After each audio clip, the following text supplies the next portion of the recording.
Also with Abe, I usually pitch him up. Soulstorm, there was a lot of different voices, but Abe, his voice was driven from. Uh, I was looking at Abe as two kind of characters. One was like Frodo, but this was before Uh-huh. the first Lord of the Rings came out. But it was still like I remembered the Hobbit. And what I liked about Frodo was that it was never about a love relationship. Mm-hmm. It was just about what he had to do. Loved it. Yeah. Yeah, and I remember talking to Hollywood people like at Abe's Odyssey, and they were like, "But if he had a love interest," I was like, "Yeah, no, no." Because when you're trying to, I know everyone's supposed to have a love interest and all that shit. I was like, "No, man, Frodo didn't have a love interest. He just had a goal, and he was either gonna die or succeed." But there was no like time for romance and stuff like that.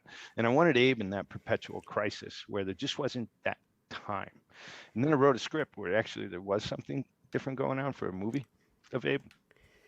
I don't want to reveal too much about that, but there was he meets someone from the city, and then that would create a tension. Let's call it a Mm-hmm. sexual tension. But it Ooh. was but it was never about and in a lot of ways it was meant to reflect his naivety and innocence and her cynicism and how it changes each of them, in the story. But that's something that would be maybe difficult in a game, but more if there was a linear, story like a Netflix series or something like that. Mm-hmm.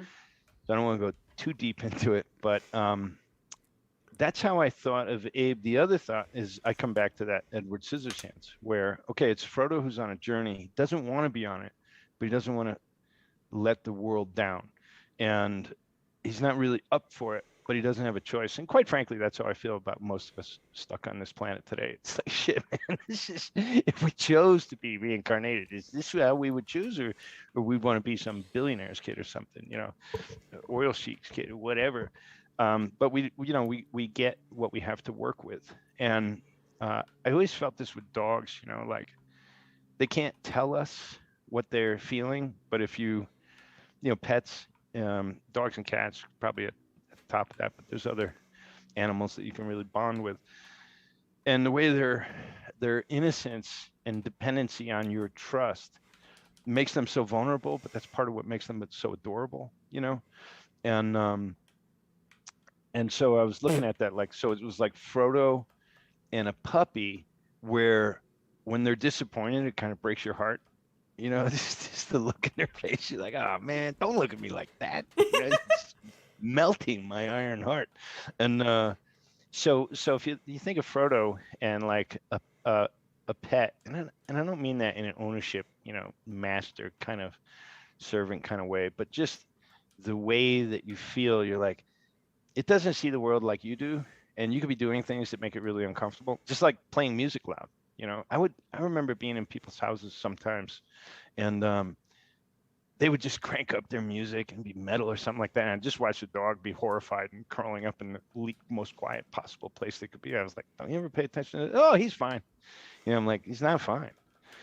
And so that that world where especially people who have connections to animals, and then you see the way other people treat your animal, that when you have that connection, there's something more there than other people perceive. And there's something about the relationship of you and that pet that developed over, maybe it was love at first sight, but usually it enriches more with time and you understand more of what it's trying to communicate. And that was really the basis of Abe, because I felt like if I can catch the innocence of kind of uh, the orphan in life, the one that isn't quite sure where it came from, isn't quite sure where it's going, but it's just trying to make its best path along the way and do the right thing. That was really the heart of Abe. And then I wanted to be that they all are something way more than they were led to believe they are. And that's still more of what would unfold. But we're starting to see some of that with the keepers and in the catacombs, that something else is going on. And I kind of feel this way about us, quite frankly, in the planet today. I feel like